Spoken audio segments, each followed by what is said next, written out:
I really enjoy sharing this particular research with you. It's actually a systematic review or a scoping review, especially in reference to myotendinous junction injury, which those may be familiar with like bench press injuries, or tendinopathy itself. Now, the primary focus of the study is curcumin, but not just that curcumin is basically as the outcome itself in regard to view in tendinopathy or myotendinous junction injury, but a lot of tidbits of information that may not be commonly known. Like, for example, do you realize curcumin reduces a substance, it's kind of technical, but bear with me, a neurotransmitter substance, P, in the nerve ending, which reduces the perception of pain, which is quite intriguing. We're not thinking of endorphins, we're not looking at reducing pain through reduction in inflammation, which albeit it may, but it has an additional function of reducing the neurotransmitter at the end of the nerve ending, substance P, to reduce the perception of pain. Little tidbits of information like that, so I really encourage you to go to the full study because there's no way I could do the whole study justice in the short duration of time that we have. So I'm going to pick out some information tidbits to hopefully give you more of a seductive view of the research itself. Also, at the end of this particular video, at the very end, I am going to highlight or basically display a lot of the studies that they use in the scoping review for your own review. Hopefully, it renders in 4K for you to see it clearly. To proceed as follows. Is curcumin, Dutch, French, language translation and spelling, useful in the treatment and prevention of tendinopathy, myotendinous junction injury, a scoping review? Curcumin seems to preserve and even repair damaged tendons. In this systematic review, quoting, we focus more especially on the benefits of curcumin. And the cool part about it also gives you other things that can help as well. And two, as we get towards the end, if you want to fast forward, you can, obviously, it gives their hypothesis in regards to the ideal dosage of curcumin for the individual. Even though the absorption is poor, the studies pan out in vivo, living organisms, that even the poorly absorbed curcumin, for example, is yielding quite miraculous outcomes. To proceed, reporting items for systematic reviews and meta-analysis, PRISMA, as a basis for reporting reliable systematic reviews, perform a scoping review. After analyzing the manuscripts, quoting, we can conclude that curcumin is a product that demonstrates a significant biological, antialgic, anti-inflammatory, and antioxidant power.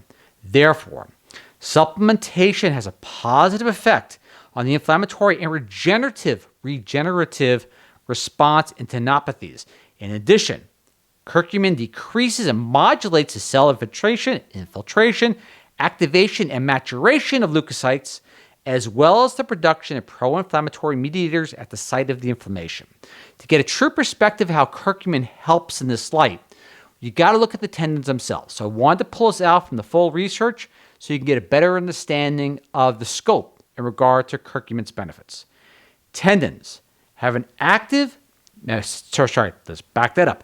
Tendons have an active metabolic activity mainly focused on energy production and the synthesis of extracellular matrix, ECM, and collagen, ECM being the extracellular matrix. This protein is the main component of the tendon, 30% of the tendon mass. The remaining 70% is water. Type 1 collagen represents about 65 to 80%, and elastin is 2% of the dry mass of the tendons. Hopefully that elucidates some of the issues in regard to why tendons are special, at least the makeup of the tendons themselves.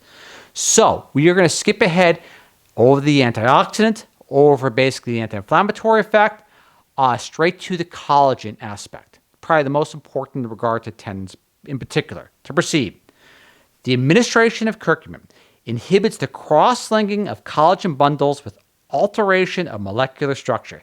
I know, a lot of us think tendon, then we think, oh, skin wrinkles. To proceed, in addition, curcumin, that's publisher bias. In addition, curcumin inhibits the proliferation of endothelial, and cell. I always have a problem with that word. If you've been following my videos, endothelial, always. I stumble on that. Cells modulating basic fibroblast growth factor and suppressing angiogenesis, a common finding in chronic tendinopathy. For all reasons, curcumin is a key candidate for the treatment of this pathology. As commented before, the oral administration of curcumin over a long period of time decreases the accumulation and cross-linking of collagen, returning it to its original structure and properties. I am going to reiterate that. Returning it to its original structure and properties. On the other hand, collagen salt precipitation and altered acid digestion are common findings in tendinopathies, and curcumin administration is able to restore the tendon characteristics. As you look down a little bit, just a few things I want to highlight there. Curcumin has an effect on pain perception and also to stimulate the production of cortisol, which is quite intriguing itself. That has a whole different perspective, but still it's a dimension that needs to be presented for those which are interested. To proceed as follows. Let's just get this out of the way real fast. Boom, boom, boom, boom, boom. All right, here's the complementary items. Among the vitamins, again, this is an addition or an addendum to the information which you may find of use yourself. Among the vitamins, the most accumulated evidence in tendon repair processes correspond to vitamin C and vitamin D. I'll focus on vitamin C.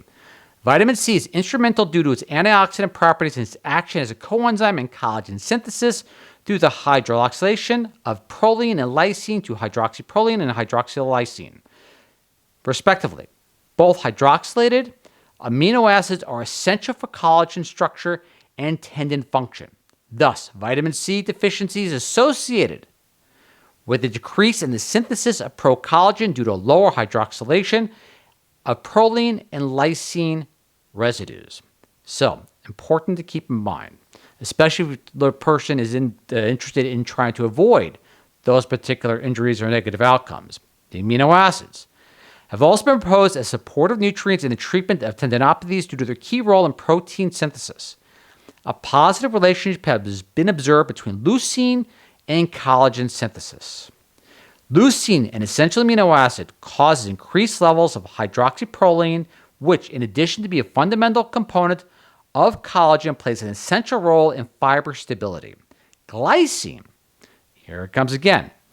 Glycine has been popping up quite a bit, especially with NSC and glycine combination in regard to glutathione levels. To proceed, glycine is also a key element in collagen synthesis. A diet consisting of 5% glycine, quite a bit, correlates with an increase in the synthesis of hydroxyproline and the glycosaminoglycans, and thereby a greater capacity for the synthesis of collagen molecules. A really good addition to basically the curcumin research that the authors of this particular scope and review have gratefully, or gleefully, I should say, brought to our attention. To proceed. However, despite low levels, keep in mind, this particular paragraph is important because you're going to find a lot of debate in regard to the absorption and the bioavailability of curcumin. But however, though, just the same, no one's debating that.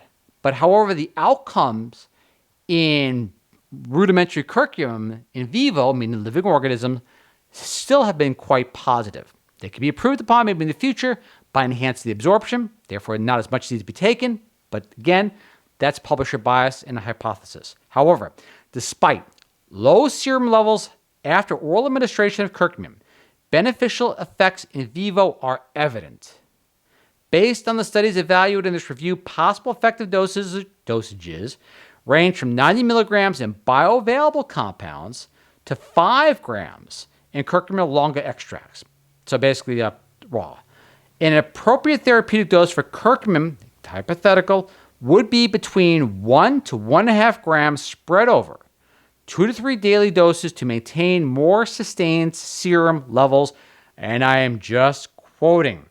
Considering that plasma concentrations of curcumin peak 1 to 2 hours after ingestion and gradually decline over a 12-hour period of time.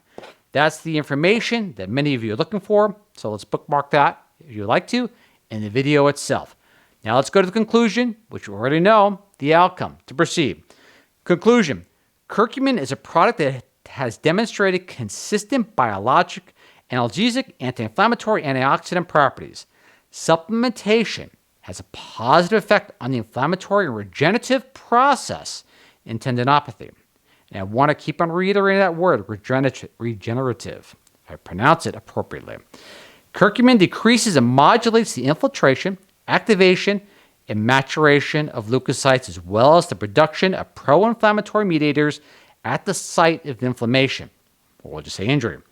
Curcumin inhibits angiogenesis at the injured site and decreases the accumulation and cross-linking of collagen. Returning it to, I was going to say scar tissue, but again, that's publisher bias. Returning to its injured site and decreases the accumulation and cross-linking of collagen. To reiterate, so I backed up by accident, but to proceed, returning to original structure and properties. Returning it to its original structure and properties. Please forgive me for losing my place in the paragraph. Considering the ability of curcumin to facilitate the action of other drugs, its wide therapeutic margin with minimal or unwanted side effects, talk to your healthcare provider, makes it a promising molecule for therapeutic use in isolation or as a complement to other pharmacological therapies in musculoskeletal pathology, particularly tendinopathies. I can get that all out this late at night. So you get the idea. So basically, with tendinopathies or other type of injuries per se, especially athletic injuries, but we want to expand that realm of curcumin beyond that. At least according to the scoping review, it looks like curcumin may play a huge role in not only just mitigating the pain and the inflammation of an injury, but if validated, again, in human trials on its own, again, outside those of the scoping review, always like to have redundancy, it actually may play a huge role in a regenerative process of the tendon itself, at least in its repair process. And also, too, which is kind of interesting when you think about it, by preventing the cross-linking, now we're adding some publisher bias here, but you can see where we're going. Publisher bias meaning is my own opinion, for those not familiar. By inhibiting the cross-linking or the potential negative outcome, of scar tissue forming over these particular areas, preventing adequate healing, that's an incredibly added benefit. So you have regeneration, reduction of collagen cross-linking, reduction in inflammation, the antioxidant aspect of it, the reduction of substance P in the nerve ending, which is a neurotransmitter, which causes the pain, so on and say. It's pretty phenomenal for basically something which not too long ago was just generally seen as a spice, at least here in the United States itself. Although, albeit in other parts of the world, maybe a little bit more aware of it, but here, pretty much a few decades ago, it was pretty much a spice. Now it's shown to have great therapeutic value. Again, gratitude for the researchers for doing this scoping review. I am humbled you watch. And again, after the outro, I'll post those two aspects, or I should say charts, in regards to the studies that they used in this scoping review, so you could possibly follow on your own if you so desire. Gratitude, thank you, and I'll see you all next week. Catch you then.